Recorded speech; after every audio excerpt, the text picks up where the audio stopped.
Muito bem, nós estamos aqui para mais uma aula do curso da ETAD, Escola de Educação Teológica das Assembleias de Deus, do nosso curso de Bibliologia. Essa matéria é muito importante, que nos ajuda a entender como é que a Bíblia chegou até nós, a importância das Escrituras na nossa vida, as traduções, a transmissão da Bíblia, a inspiração da Bíblia, a formação, tudo isso nós vemos nessa matéria de bibliologia. O aluno da ETAD deve entrar na plataforma ava.etad.com.br e ao entrar, hoje é a lição de número 3, a Bíblia como a palavra de Deus. Então, lição 3, a Bíblia como a palavra de Deus. Nota-se na Bíblia duas coisas. Primeiro, o livro. Segundo, a mensagem. Na lição anterior, nós estudamos a Bíblia como um livro. Agora, vamos estudá-la como palavra, como mensagem de Deus para nós, porque de fato ela é. O estudo da Bíblia tem por finalidade precípico ao conhecimento de Deus. A gente não lê a Bíblia só por ler, mas ler para conhecer a Deus. Percebe-se isso desde o primeiro verso, quando vemos tudo tem o seu centro em Deus. Gênesis 1:1 diz, no princípio criou Deus os céus e a terra. Portanto, se Deus é o criador dos céus e da terra, é o criador de todas as coisas, ele deve ser adorado como dessa forma. Portanto, a causa que nos motiva de se ensinar a Bíblia às pessoas deve ser de levá-las a conhecer a Deus. Esse é o propósito da Bíblia. Se chegarmos a conhecer o livro, a Bíblia em si, e falharmos em conhecer o Deus da Bíblia, erramos em nosso propósito. E estamos fazendo de mal do propósito de Deus e olhando a Bíblia apenas como um livro. A Bíblia é mais do que um livro, ela é uma mensagem de Deus para nós. Que as Escrituras são de origem divina, esse é um dos assuntos também resolvido por ela. Diz que toda a Escritura é divinamente inspirada por Deus.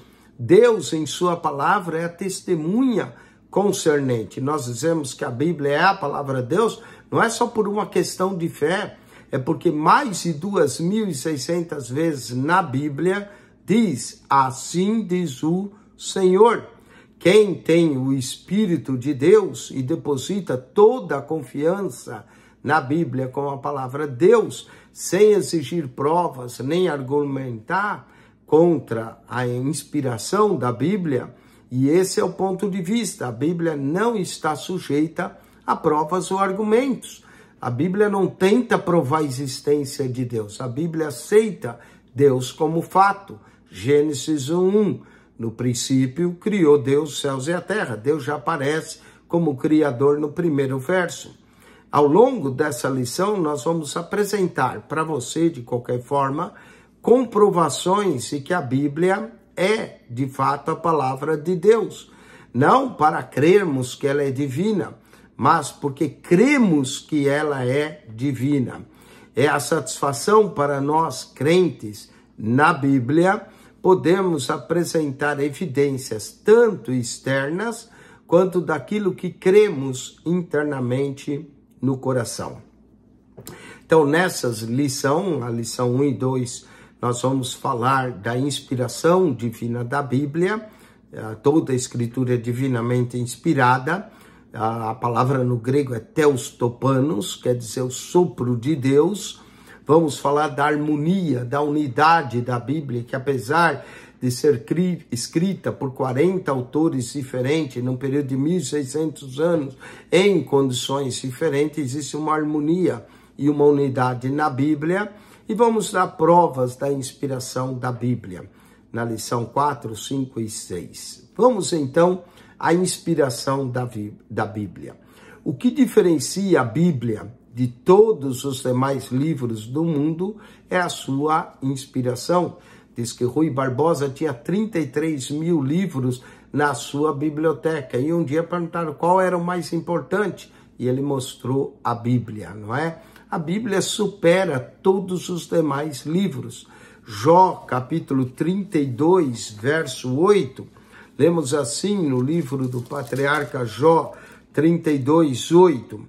Na verdade, há um espírito no homem, e a inspiração do Todo-Poderoso os faz sábio. 2 Timóteo, que é o grande texto para clamarmos a inspiração da Bíblia, o apóstolo Paulo, escrevendo a Timóteo, ele diz em 2 Timóteo 3,16, toda a escritura divinamente inspirada é proveitosa para ensinar, para redarguir, para corrigir, para instruir em justiça, para que o homem de Deus seja perfeito e perfeitamente instruído para toda boa obra. Então a Bíblia é inspirada por Deus. 2 Pedro 1,21 é outro texto que nós gostamos de ler, que fala da Escritura como inspirada por Deus. 2 Pedro 1,21 diz, porque a profecia nunca foi produzida por vontade de homem algum, mas os homens santos de Deus falaram, inspirados pelo Espírito Santo. Então é devido a essa inspiração divina que nós chamamos a Bíblia de a palavra de Deus. O que é a inspiração divina? A inspiração divina é a ação sobrenatural do Espírito Santo como um sopro, Theos Topanos, o sopro divino sobre os escritores da Bíblia, capacitando a eles a receber e a transmitir a mensagem divina sem mistura de erro.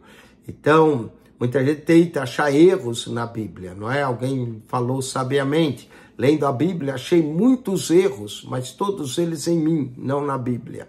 A própria Bíblia reivindica para si essa inspiração divina, pois a expressão assim diz o Senhor, não é assim diz Isaías, assim diz Jeremias, assim diz Ezequiel, é assim diz o Senhor, carimba a autenticidade divina. Essa expressão, assim diz o Senhor, ocorre mais de 2.600 vezes nos 66 livros da Bíblia, além de outras expressões equivalentes. Veio a mim a palavra do Senhor.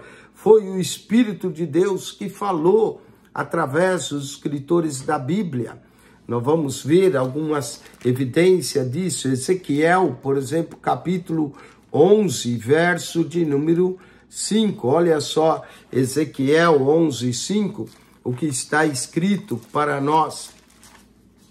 Ezequiel, capítulo 11, versículo 5, diz, caiu, pois, sobre mim o Espírito do Senhor, e disse-me, fala, assim diz o Senhor, assim tendes dito, ó Casrael, porque quantas coisas que vos sobe ao Espírito, eu as conheço. Tá vendo? Veio o Espírito, caiu sobre mim o Espírito. Podemos também ver 2 Crônicas, capítulo 20, verso de número 14 e 15. 2 Crônicas 20, 14 e 15, lemos assim, 2 Crônicas 20, verso 14 e 15. Então veio o Espírito do Senhor no meio da congregação, sobre Jaaziel, filho de Zacarias, filho de Benaias, filho de Jeiel, filho de Matanias, levita dos filhos de Asaf. E Jael disse, dai ouvidos todo Judá, a vós moradores de Jerusalém, e tu, ó rei Josafá, assim o Senhor vos diz, não temais, nem vos assusteis por causa dessa grande multidão, pois a peleja não é vossa, senão de Deus. Então, nessas passagens, nós vemos que quem está falando é Deus. Falou por meio dos profetas. Vamos falar de algumas teorias falsas da inspiração da Bíblia. Sabe, sempre existe algumas teorias dentro da teologia acerca da inspiração da Bíblia. Uma das teorias, essas são falsas, uma das teorias diz que a inspiração natural humana, assim como alguém tem uma inspiração para escrever um livro, um quadro, essa teoria ensina que a Bíblia foi escrita por homens dotados, sim, de um gênio, uma força intelectual, espiritual ou especial, como talvez Luís Camões, o grande escritor, poeta português, o Rui Barbosa e inúmeros outros. Essa teoria nega a inspiração sobrenatural da Bíblia. Como já está dizendo, teoria da inspiração natural humana. E é um erro fatal achar que foi uma inspiração. Eu, por exemplo, escrevi um livro, né, baseado no livro de Apocalipse, e claro, tive minha inspiração, mas não é a mesma inspiração que os escritores sagrados tiveram. Então, é um erro fatal crermos que a inspiração é a mesma inspiração que um artista hoje tem. A inspiração da Bíblia, ela é sobrenatural. E os próprios escritores da Bíblia reivindicam isso, não é? Quando diz, veio a mim o Espírito do Senhor, veio a mim, então, mostra que essa inspiração é sobrenatural e não natural. Segunda teoria é a teoria da inspiração divina comum. Ensina que a inspiração dos escritores da Bíblia é a mesma que sobrevém hoje quando nós oramos, ou pregamos, ou cantamos, ensinamos, ou estamos numa comunhão profunda com Deus. Isso também é um equívoco, porque a inspiração comum que o Espírito nos concede hoje admite gradação e pode ser permanente, ao contrário da inspiração que é sobrenatural, que veio sobre eles. A terceira teoria é a inspiração parcial. Essa é perigosa, porque ensina que partes da Bíblia são inspiradas e outras não. E isso é um erro, porque 2 Timóteo 3,16 diz, toda a Escritura é divinamente inspirada. Gênesis é tão inspirado quanto o Apocalipse. E os Salmos é tão inspirado quanto Mateus. Não existe uma inspiração parcial. Essa teoria fosse verdadeira, nós teríamos uma grande confusão para saber quais textos são inspirados, quais não são, quando toda a Escritura é inspirada. Então, a terceira teoria da inspiração parcial também está errada. Vamos para a quarta teoria. A quarta teoria é a do ditado verbal, que ensina que a inspiração da Bíblia quanto suas palavras não foi deixada para o escritor, não é? O que não é verdade. Nós podemos notar que Amós, quando escreveu, era boiadeiro, e ele fala da nobreza de Samaria como vacas de Baçã. Então, Amós manteve o seu estilo, os escritores mantiveram o seu estilo, mas aquilo que eles escreveram foi, de fato, a palavra de Deus. Lucas, por exemplo, escreve o seu evangelho por uma investigação, mas continua sendo inspiração divina que ele recebeu. Então, esse ditado verbal mostra que os escritores funcionaram como um alto-falante. Deus ia ditando, eles escrevendo. Essa é outra teoria incorreta da inspiração da Bíblia. E a quinta teoria ensina que a teoria da inspiração das ideias, que Deus inspirou as ideias e os escritores ficaram ao seu critério escrever o que eles queriam. Essa é outra teoria errada, né? Porque mostra que Deus inspirou apenas o pensamento. Nós entendemos que a Bíblia é uma obra miraculosa e a teoria correta da Bíblia, que nós vamos falar no próximo texto, é a teoria da inspiração plenária e total da Bíblia. Então, 5 teorias erradas. A teoria da inspiração natural humana não é natural, é sobrenatural.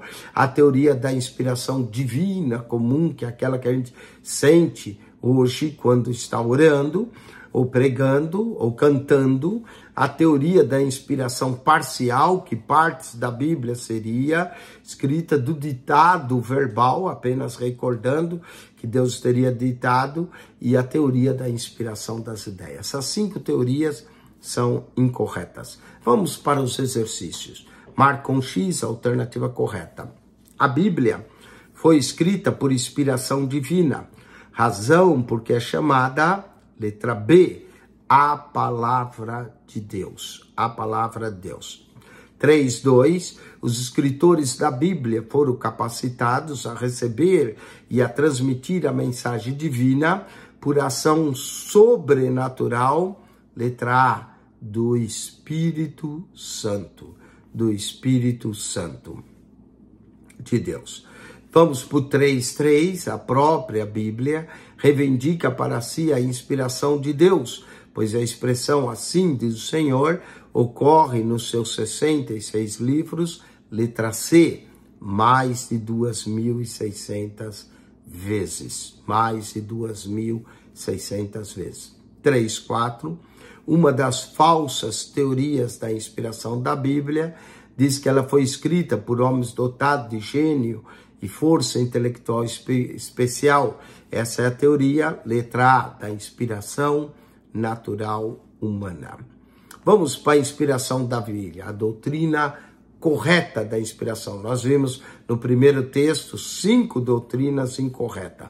Vamos para a doutrina correta da inspiração da Bíblia. A doutrina correta da inspiração da Bíblia chama-se inspiração verbal e plenária. Ela ensina, plenária, presta atenção, que todas as partes da Bíblia foram igualmente inspiradas. Toda a escritura é divinamente inspirada. Gênesis, Cantares, Apocalipse são todas igualmente inspiradas. E que os escritores não funcionaram como máquinas inconscientes. Que houve sim cooperação vital e contínua entre eles e o Espírito de Deus que os capacitava. Essa teoria da inspiração verbal e plenária ensina que essa teoria afirma que esses homens que escreveram, homens santos, escreveram a Bíblia com palavras do seu vocabulário na época. Porém, sobre uma ação tão poderosa do Espírito Santo, que aquilo que eles escreveram é a palavra de Deus. Aqui escrever foi, a palavra não foi, é a palavra de Deus.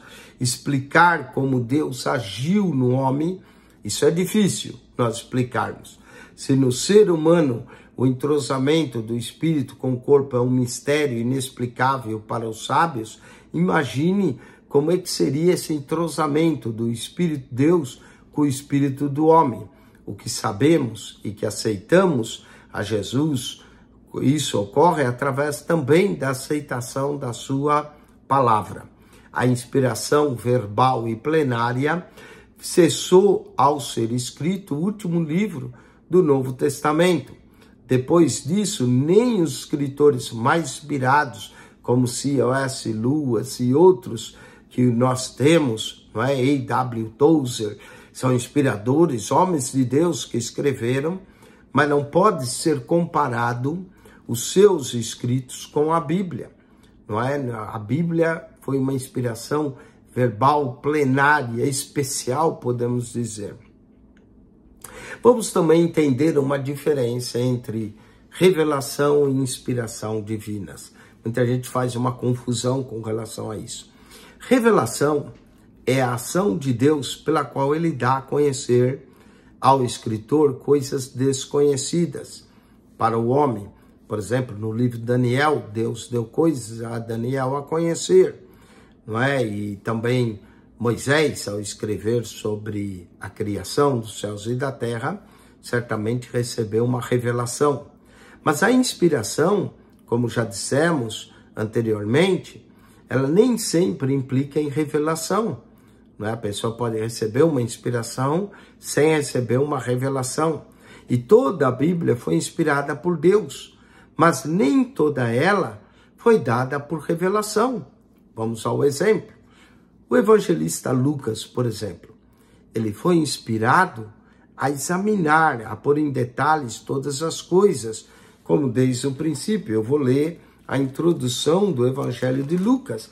Nós vamos ver que a inspiração veio sobre Lucas para que ele investigasse. Diz assim, ó, Lucas 1, verso 1 ao 4. Tendo, pois, muitos empreendido pôr em ordem a narração do fato que entre nós se cumpriram, segundo nos transmitiram os mesmos que presenciaram desde o princípio foram ministros da palavra, pareceu-me também a mim conveniente descrevê-los a ti, ó excelentíssimo Teófilo, por sua ordem, havendo-me já informado minuciosamente de tudo desde o princípio, para que conheças a certeza das coisas que já está informado. Então, Lucas teve a inspiração, mas não quer dizer que teve uma revelação. Já Moisés, além de ser inspirado, ao registrar a criação, como relata ele no Pentateuco, nós vemos que Moisés também teve uma revelação. Tanto que Moisés chega a dizer, Deuteronômio 29, 29, as coisas reveladas pertencem a nós e aos nossos filhos, e as ocultas a ti, ó Senhor. Os primeiros capítulos de Gênesis, como Moisés escreveu, só pode ter sido por revelação. Moisés não estava lá quando Deus criava os céus e a terra, não é? Então, ele recebeu uma inspiração e uma revelação. José, ao interpretar os sonhos de Faraó, também teve que receber uma revelação do significado dos sonhos. Daniel, mesma coisa, ao interpretar o sonho de Nabucodonosor. Então, além de inspiração, nós vamos ter aqui também revelação. Os escritos, por exemplo, do apóstolo Paulo, Paulo declara que o evangelho que ele escrevia e que o evangelho que ele pregava, ele não recebeu de homem algum, mas foi por revelação do Senhor. E eu vou ler para você a própria descrição do apóstolo Paulo. Ele diz aqui, olha, vou ler o verso 11 e 12, para dar contexto, Gálatas 1, 11 e 12. Mas faço saber, irmãos, que o evangelho que por mim foi anunciado não é segundo os homens, mesmo porque Paulo não andou com Jesus. Porque não recebi, nem aprendi de homem algum, mas pela revelação de Jesus Cristo.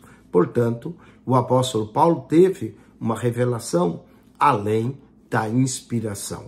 Já não é o caso de Lucas, que apenas investigou. Então, Lucas, para escrever o evangelho, não precisou ter uma revelação. E Lucas também não andou com Jesus. Mas para escrever o evangelho, ele investigou, ele perguntou. Então, ele foi inspirado a investigar. Paulo, já não. Paulo pregava um evangelho de revelação. E essa é a diferença entre revelação e inspiração. Revelação é quando Deus mostra o oculto. Inspiração, o escritor pode escrever como Lucas, sem ter necessariamente recebido uma revelação. Vamos também ver outra diferença entre a declaração bíblica e o registro da declaração. Por exemplo, a Bíblia não mente, só fala a verdade. Mas a Bíblia registra mentiras que outros proferiram, não é? Nesse caso, não quer dizer que a Bíblia é mentirosa, mas a Bíblia descreve ou dá o registro bíblico da mentira. E esse registro bíblico da mentira também foi inspirado por Deus.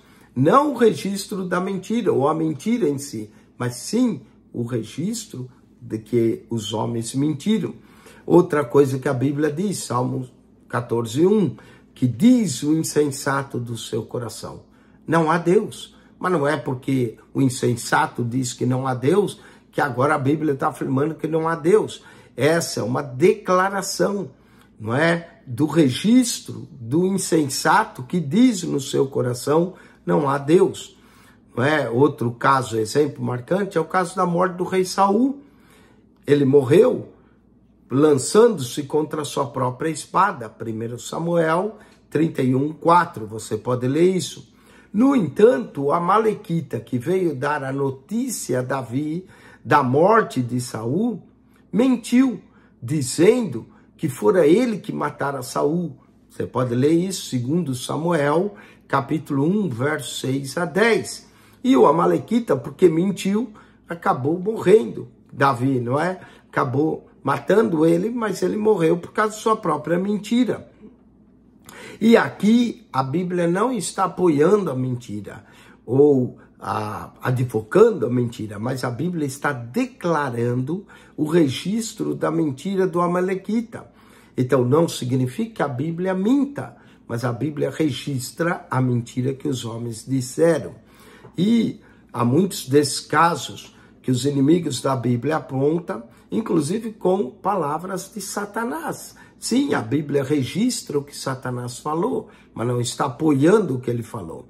Essas declarações que são registradas na Bíblia, alguns vêm dizer que não são inspiradas por Deus, mas até o registro dessas declarações são sim inspirados. Sansão também mentiu a Dalila acerca da sua força, e a Bíblia registra o fato, Juízes capítulo 16.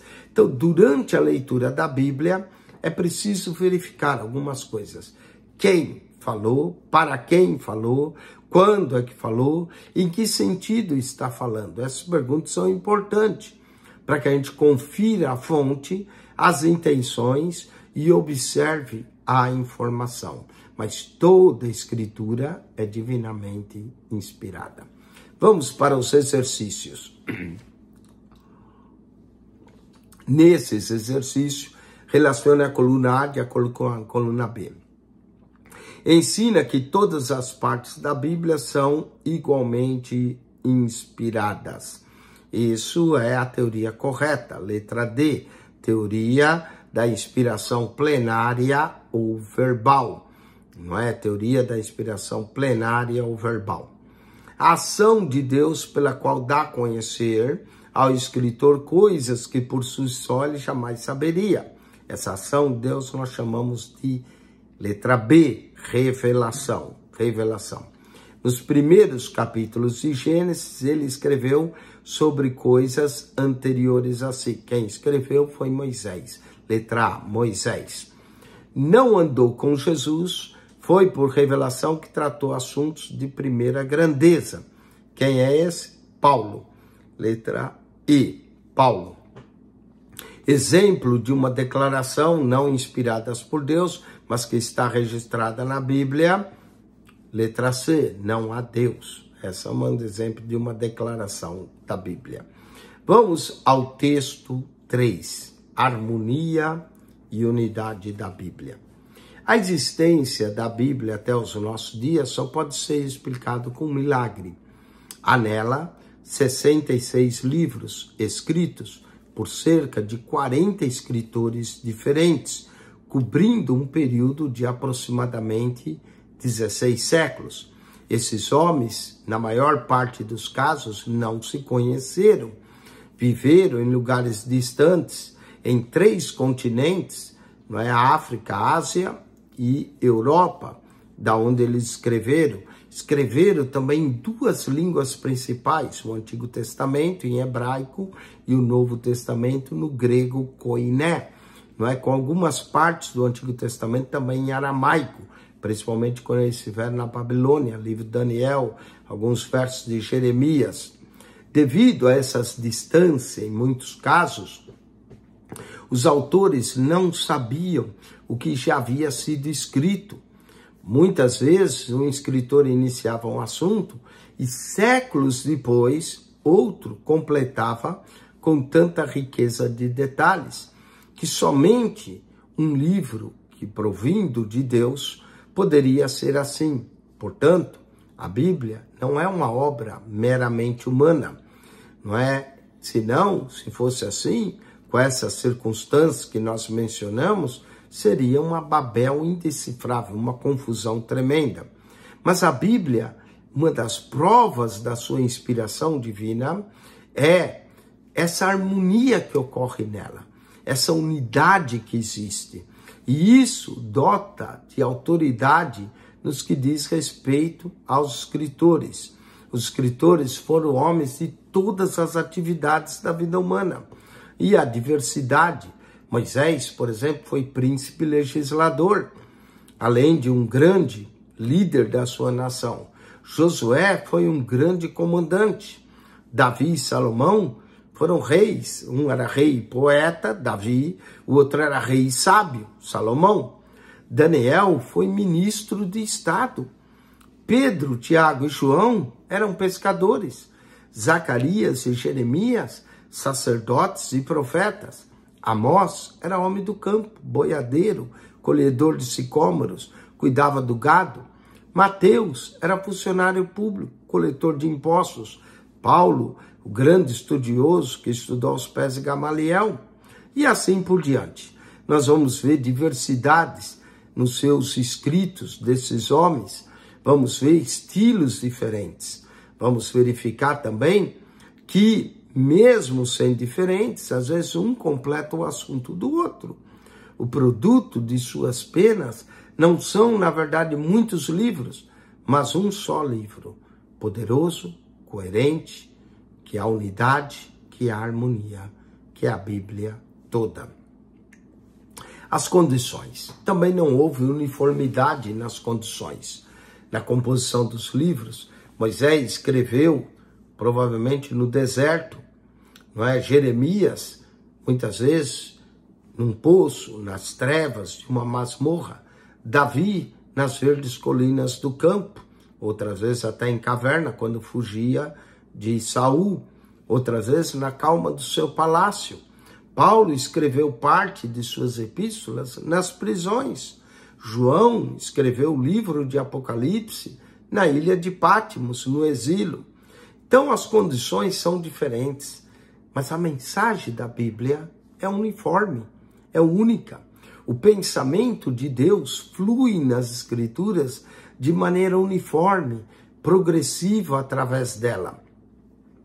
Como um rio que brotando da sua nascente, nesse caso do trono de Deus, vai volumando suas águas até se tornar caudaloso. A mensagem da Bíblia tem essa continuidade maravilhosa. Vamos ver as circunstâncias. As circunstâncias em que os 66 livros da Bíblia foram escritos também foram as mais diversas. Davi, por exemplo, escreveu parte de seus trabalhos no calor das batalhas. Salomão, na calma da paz do seu reino.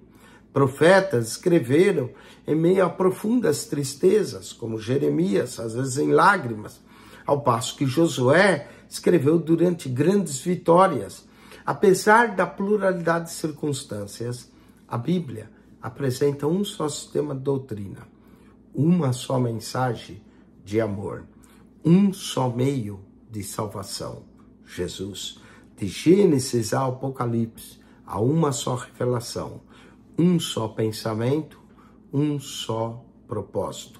Tudo isso prova que a Bíblia é produto de uma única mente, diferentes escritores, diferentes condições, diferentes circunstâncias.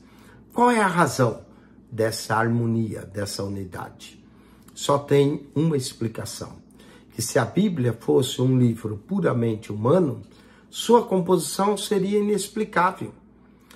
Pense se você pegar 40 melhores escritores atuais, não em épocas diferentes, provida de todos os meios necessários, e fossem isolados um do outro, e pedisse que eles escrevessem de Deus, cada um ia falar uma coisa. E se no final nós reuníssemos, veríamos que não haveria um conjunto uniforme das coisas. Seria, na verdade, uma grande miscelânea de pensamentos e assuntos. E isso pode acontecer em tempos antigos também, em que a Bíblia foi escrita. A confusão ainda seria maior, porque eles viveram em épocas diferentes. Não havia de meios de comunicação como nós temos hoje. Então, o que seria se a Bíblia não fosse produto da mente de Deus, da mão de Deus? Se alguma falha for encontrada na Bíblia, será sempre do lado humano. Pode haver algum erro de tradução, sim, a gente admite isso. Pode haver alguma grafia não exata, pode haver alguma interpretação forçada, uma má compreensão do estudo, um anacronismo que estendeu o tempo o texto fora do seu tempo. Mas quando encontramos na Bíblia um trecho discrepante, não é um erro.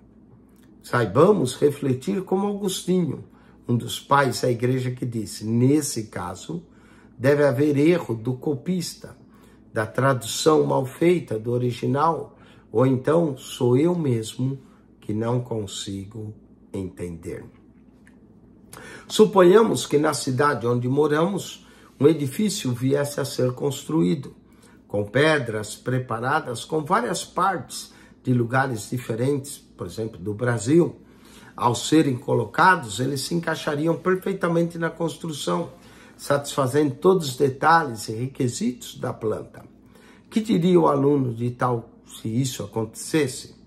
Que apenas um arquiteto tinha dirigido a construção dos operários, não é que os pedreiros seguiram a instrução do arquiteto de forma minuciosa. E esse é o caso da Bíblia. O tempo, as circunstâncias, as condições, mesmo diferentes, a verdade de Deus foi colocada ali. As pedras foram preparadas em tempos diferentes, em lugares mais remotos, mas elas combinam-se perfeitamente. Cada elemento humano estava em operação da mente infinita de Deus. Vamos para os exercícios. Marque-se para certo e para errado. A maior parte dos homens que escreveram a Bíblia não se conheceram. Eles viveram em lugares e épocas diferentes. Certo. É indiscutível a harmonia e a unidade da Bíblia. Ainda que fossem homens de atividades diversas, seus escritos tratam de um só assunto. Correto? Quanto à circunstância em que os escritores da Bíblia escreveram, seus livros, elas coincidem, todas experiências semelhantes. Errado. As condições eram diferentes. Enquanto Davi escreveu parte de seus trabalhos no calor das batalhas, Salomão fez na calma e paz, e Josué durante a alegria e vitória. Certo. A perfeita harmonia da Bíblia é para o humilde e sincero uma prova incontestável da sua origem divina. Certo. Vamos para o texto 4. Agora nós vamos falar de provas da inspiração da Bíblia. Ainda que no texto anterior nós aceitamos a harmonia e a unidade da Bíblia como uma das mais contundentes provas de ser ela inspirada divinamente, vamos mesmo assim dar algumas provas que ocorrem no texto acerca da inspiração da Bíblia. Vamos começar com a pessoa mais importante da Bíblia, Jesus. Nós sabemos o que Jesus fez em inúmeros milagres. Cremos na sua morte, na sua ressurreição, ascensão. Mas vejamos Jesus em relação à Bíblia. Lucas capítulo 4, verso 16 a 20, vemos aqui que Jesus entrou na sinagoga. Vamos ler essa passagem. 4, 16 de Lucas. E chegaram a Nazaré, onde fora criado, no dia de sábado, segundo o seu costume, na sinagoga se levantou para ler. Portanto, Jesus leu as Escrituras. Lemos também em Lucas 24, 27, que depois da sua ressurreição, no encontro com aqueles 2 discípulos a caminho de Emaús, diz assim: começando por Moisés e por todos os profetas, explicava-lhes o que se achava em todas as Escrituras. Portanto, Jesus explicou, leu, explicou. Em outras palavras, ensinou a eles a Escritura. Marcos, capítulo 7, versículo de número 13, lemos assim. Marcos 7, 13. Invalidais assim a palavra de Deus pela vossa tradição. Note que Jesus chamou as Escrituras de palavra de Deus. Marcos 7, 13. E Jesus não só leu, Jesus não só ensinou, Jesus não só chamou de palavra de Deus. O mais importante ainda é que Jesus cumpriu as Escrituras. Vamos ler Lucas 24, 44. E disse-lhe: são essas as palavras que vos disse, estando ainda convosco. Convia que se cumprisse tudo o que de mim estava escrito na lei de Moisés, nos profetas e nos salmos. Então aqui nós vemos que Jesus também cumpriu as Escrituras e que Jesus é o cumprimento das Escrituras. Jesus afirmou, né, que a verdade está na Escritura. Ele diz, João 17:17, Pai, santifica-os na verdade, a tua palavra é a verdade. Portanto, Jesus viveu essa verdade, Jesus procedeu de acordo com ela. Lucas 18, verso 31, lemos assim, Lucas 18, 31. E tomando consigo os 12, diz, eis que subimos a Jerusalém, e se cumprirá no Filho do Homem tudo que pelos profetas foi escrito. Portanto, Jesus é o cumprimento de tudo que foi escrito. Quanto ao Novo Testamento, em João 14, 26, o Senhor antecipou que o Espírito Santo nos ensinaria todas as coisas e nos faria lembrar de tudo que vos tenho dito, disse Jesus. Assim, os apóstolos ensinaram e escreveram, não foi só uma recordação divina, mas o próprio Espírito Santo fez eles lembrarem, de forma que aquilo que eles escreveram nas páginas do Novo Testamento é uma revelação também divina. Além de Jesus como principal que leu, que ensinou, que chamou, que cumpriu a palavra de Deus, nós, como crentes, temos o testemunho do Espírito Santo em nós. Toda pessoa que recebe a Jesus como seu Salvador, o Espírito Santo vem fazer morada nele. E aí o próprio Espírito Santo nos leva a ler a Bíblia, a crer na Bíblia, a aceitar a Bíblia como palavra de Deus, conforme Jesus disse que ele nos guiaria em toda verdade. João 7,17, o Senhor Jesus mostra como podemos ter em nós o testemunho do Espírito quanto à autoria da Bíblia. Diz assim, se alguém quiser fazer a vontade dele, né, saberá. Então vamos ler João, capítulo 7, versículo de número 17. E se alguém quer fazer a vontade, saberá se a doutrina é de Deus ou não.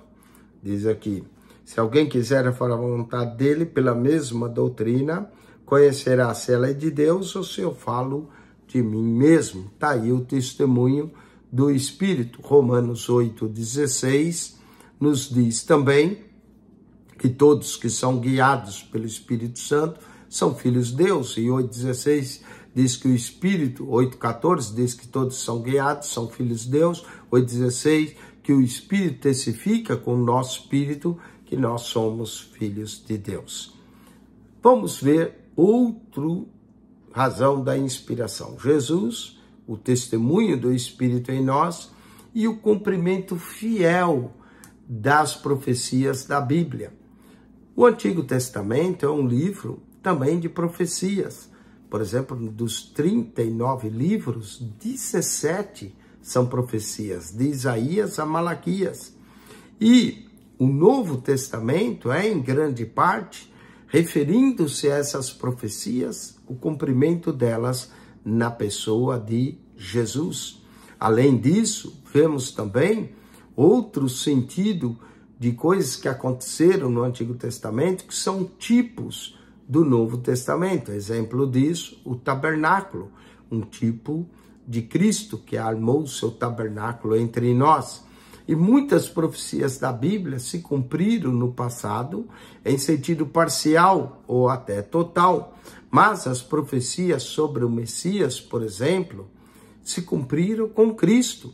O seu nascimento, Isaías 7,14, eis que a Virgem conceberá e dará luz a um filho, Miqueias 5,2, e tu, Belém Efrata, posto que a menor entre as cidades de Judá, de ti sairá o guia, que há de apacentar o meu povo, Zacarias 9,9, que ele vem montado sobre um jumento, jumentinho, filho de jumento, Salmo 22, Deus, Deus meu, por que me desamparaste? Tudo isso se cumpriram na pessoa de Jesus.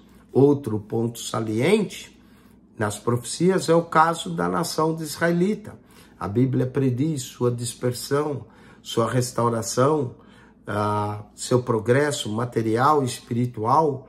Não é? Vemos textos como Levítico 26, 14, Deuteronômio 4, 25 a 27. Todos esses textos prevê isso. Os quadros dos impérios mundiais, visto por Daniel, Babilônia, Pérsia, Grécia e Roma, não é? Tudo isso que é apontado, e a pedra que vem choca a grande estátua, que representa Cristo, essa pedra, o cumprimento contínuo das profecias da Bíblia, é uma prova de sua origem divina. O que Deus disse sucederá. Deus vela por cumprir a sua palavra. E nós louvamos a Deus pelas profecias. Vamos lá. Assinale com X a alternativa correta. As divisões da Bíblia nos dias em que o Novo Testamento ainda estava sendo formado. Bom, nós lemos lá em Lucas, não é? Lei, profetas e salmos. Todas estão corretas. Confirmando as Escrituras, Jesus declarou que elas são a verdade, viveu e procedeu de acordo com elas, derrotou o inimigo no deserto por meio delas. Jesus disse, está escrito, todas estão corretas. 3,17, o Senhor pôs o selo no Novo Testamento como prova da sua aprovação divina, ao declarar, o Espírito Santo vos ensinará, e letra B, vos fará lembrar de tudo quanto vos tenho dito. Letra B. Vamos para o texto 5, mais provas da inspiração divina. Outra prova da inspiração divina é a influência da Bíblia nas pessoas e nações. O mundo hoje ele é melhor devido à influência da Bíblia. Mesmo os próprios inimigos da Bíblia admitem que nenhum livro em toda a história da humanidade exerceu ação tão benéfica que reconhece o seu efeito sadio na civilização. Infelizmente, alguns tiraram a Bíblia das escolas, aí tem que levar a Bíblia às cadeias. Mas se nós não tivéssemos a Bíblia da escola, não precisaríamos levar na cadeia. Mas mesmo quando levamos na cadeia, a Bíblia transforma os pior criminosos, presidiários, em uma nova pessoa. Transformar beneficamente é um dos fatores da inspiração da Bíblia. Não apenas indivíduos, mas às vezes até nações inteiras. O Dr. F.B. Meyer, famoso comentador devocional da Bíblia, diz que o melhor argumento em favor da Bíblia é o caráter que ela forma. Vejamos as condições morais de alguns povos, por exemplo, os gregos. Durante os tempos antigos, os gregos foram mais cultos e doutos nas letras. Seus filósofos e literários foram os mais célebres e influentes de todos os tempos.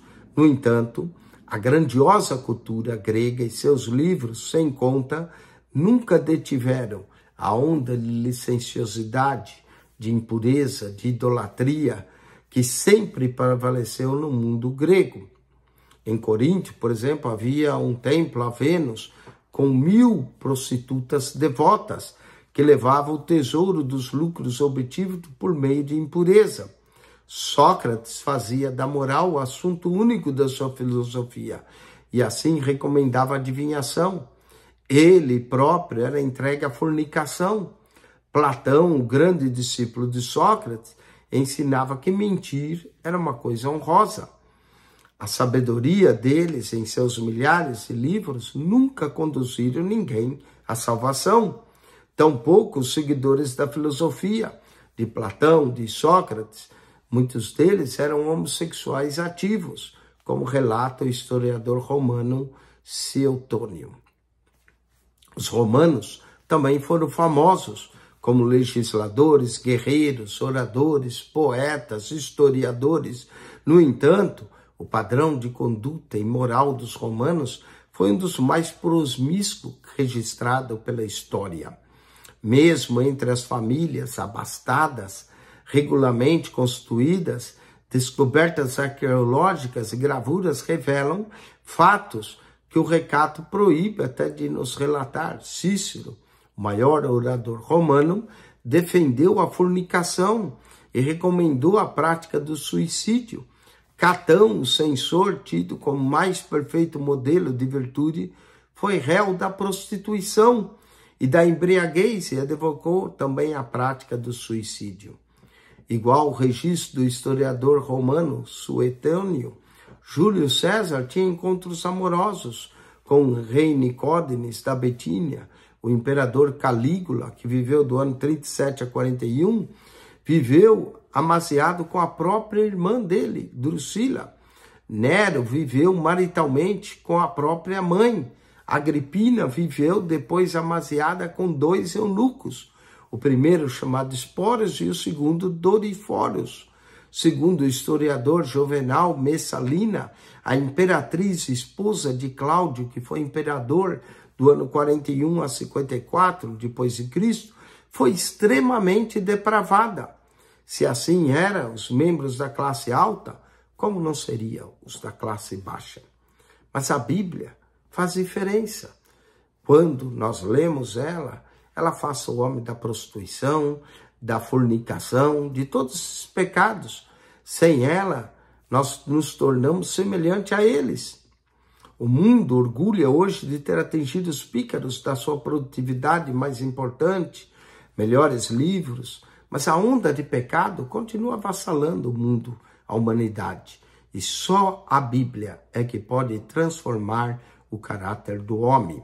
Não há educação, não há filosofia segura, não há ensino que não seja alicerçado nos ensinos da Bíblia que pode transformar o homem. A fé na Bíblia é a maior força da qual um jovem pode indicar ou deixar o pecado e viver para Deus.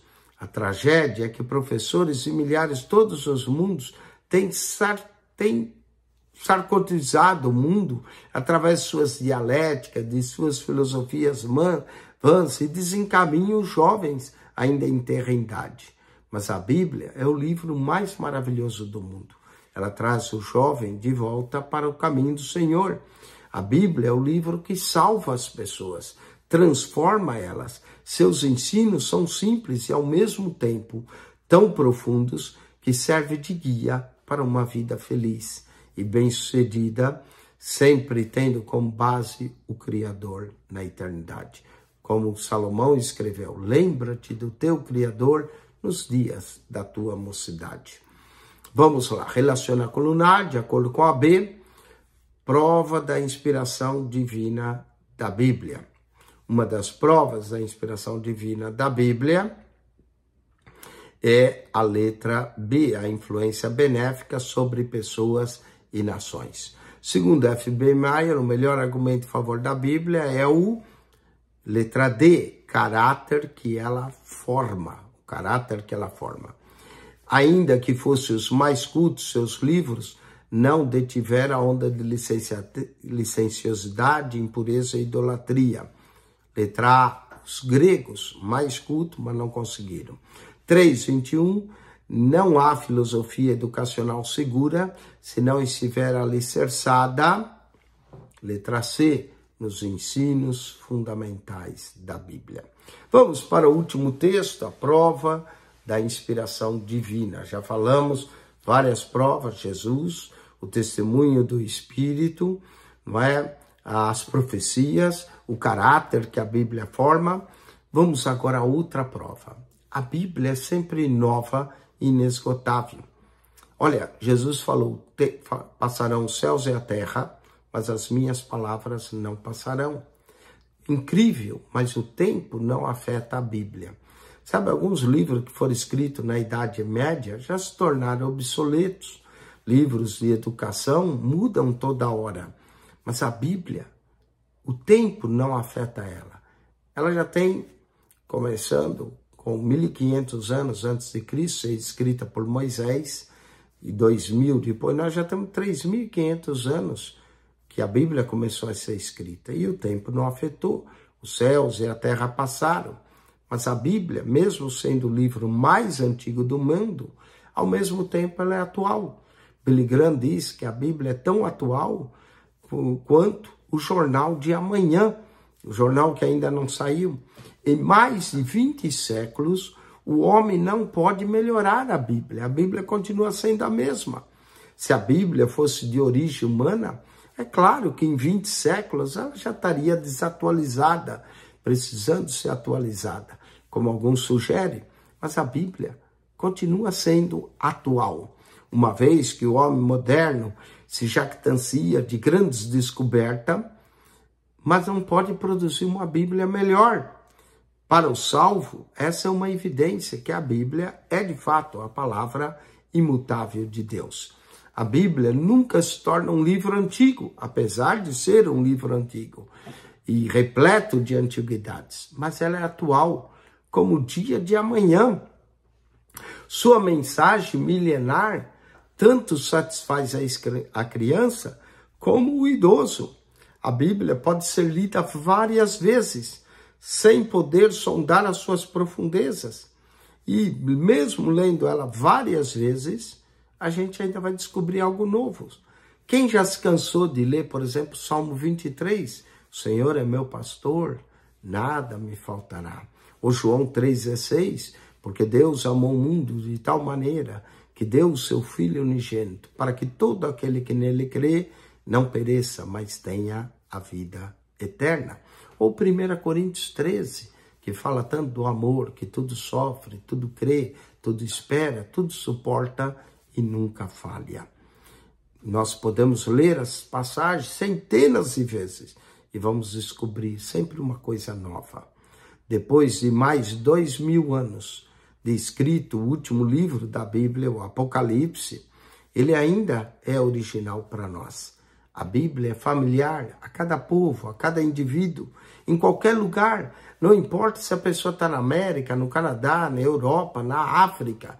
Uma vez que ela lê a Bíblia, se torna familiar. Parece que a Bíblia fala para americanos, mas fala também para africanos, para asiáticos. A Bíblia, no mundo inteiro, todo crente que ler a Bíblia recebe a mesma mensagem, que como se tivesse escrita diretamente para ele. Nenhum crente tem a Bíblia como um livro alheio, ou estrangeiro, ou não, esse livro é dos judeus. Não, ela se torna familiar para nós. Ela se torna possessão nossa. O Deus da Bíblia se torna o nosso Deus. Ele se torna o Pai de todos nós, como na oração do Pai Nosso que estás no céu. Não é Pai dos judeus, mas é Pai do brasileiro, do americano, do mexicano, do africano, Pai Nosso que estás no céu. Quando lemos o Salmo 23, nós não pensamos, isso daí é para os judeus. O Senhor é o meu pastor e nada me faltará. Não é nada me faltará.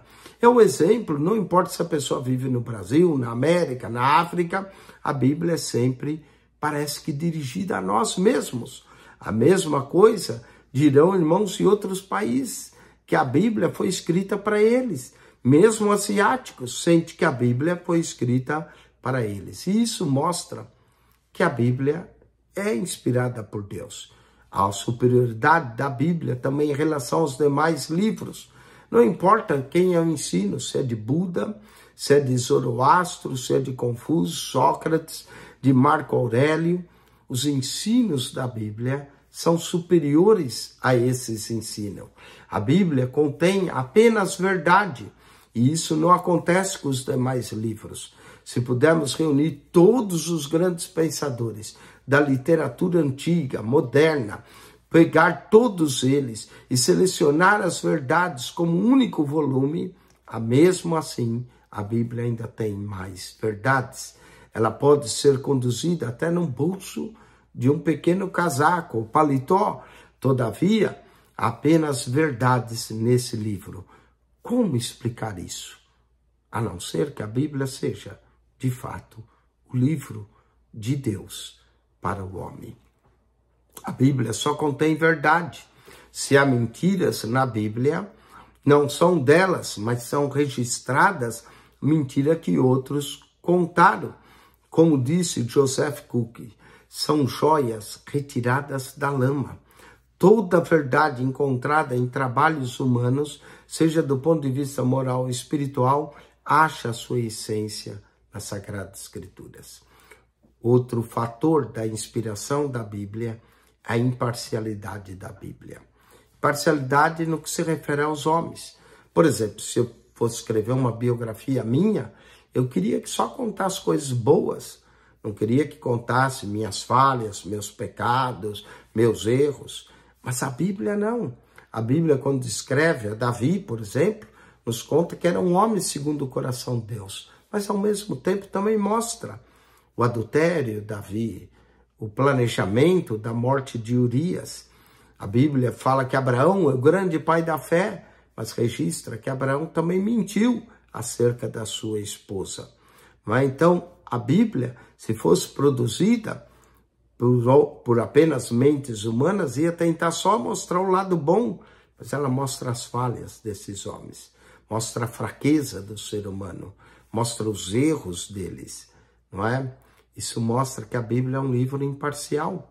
A Bíblia tanto diz, como nós dissemos, Davi era um homem segundo o coração de Deus, Atos 13, 22, como revela os pecados dele, no livro dos Reis, Crônicas e Salmos. Também mostra que Noé era um homem que andou com Deus, mas mostra que Noé se embriagou. Mostra a dissimulação de Abraão com Ló, com os pastores de Ló. Mostra a idolatria, a luxúria de Salomão, o homem mais sábio. Mostra para nós, através dessas demonstração e admoestação, a imparcialidade da Bíblia. Ela é o único livro assim. O homem jamais escreveria um livro como a Bíblia, que põe em relevo as fraquezas e os defeitos humanos. Tudo isso são provas da inspiração da Bíblia. Vamos para os exercícios. Marque-se para certo e para errado. A Bíblia é o livro mais antigo do mundo e, ao mesmo tempo, mais moderno, certo? Depois de mais 2000 anos de escrito, o último livro da Bíblia, pensa na necessidade de escrever algo mais atual? Não, não é necessário. Errado, né? Não precisa algo mais atual. A Bíblia é familiar a cada povo em qualquer lugar, certo? O Salmo 23 foi escrito especificamente para o judeu e não se aplica à nossa época. Errado. A Bíblia contém só verdade, certo? Se a Bíblia fosse originada pelo homem, nela se encontraria descritas falhas e faltas do próprio homem. Se a Bíblia fosse... nela não está certo, não se encontraria as falhas descritas pelo próprio homem, certo?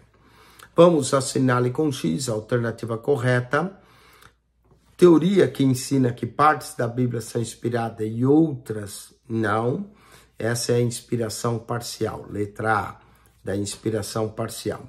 Durante a leitura da Bíblia é preciso verificar quem está falando, para quem está falando, o tempo que está falando e o sentido que está falando. Todas estão corretas.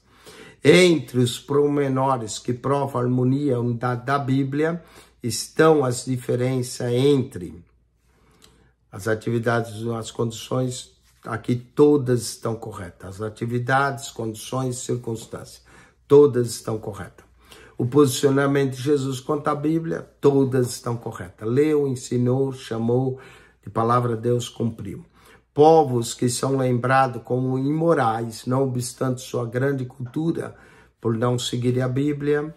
Letra A, os gregos e os romanos. Ponderações sobre o valor da Bíblia. Bom, aqui todas estão corretas. A Bíblia jamais fica antiga. A mensagem da Bíblia, apesar de ser milenar, satisfaz a criança ou idoso.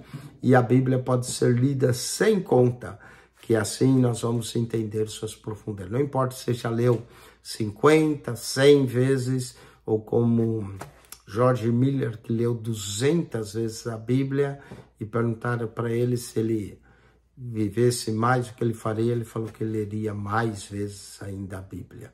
200 vezes ele leu e 100 vezes de joelho. Vamos para a revisão da lição. Marque-se para certo e para errado. A Bíblia foi escrita por inspiração divina, razão porque é chamada de palavra de Deus, certo? A inspiração sobrenatural do Espírito Santo que veio aos escritores da Bíblia é a mesma que nos vem hoje ao prepararmos uma pregação. É errado, não é? É uma inspiração diferente. A doutrina correta da inspiração da Bíblia é da inspiração verbal e plenária, que ensina que todas as partes da Bíblia foram igualmente inspiradas, certo?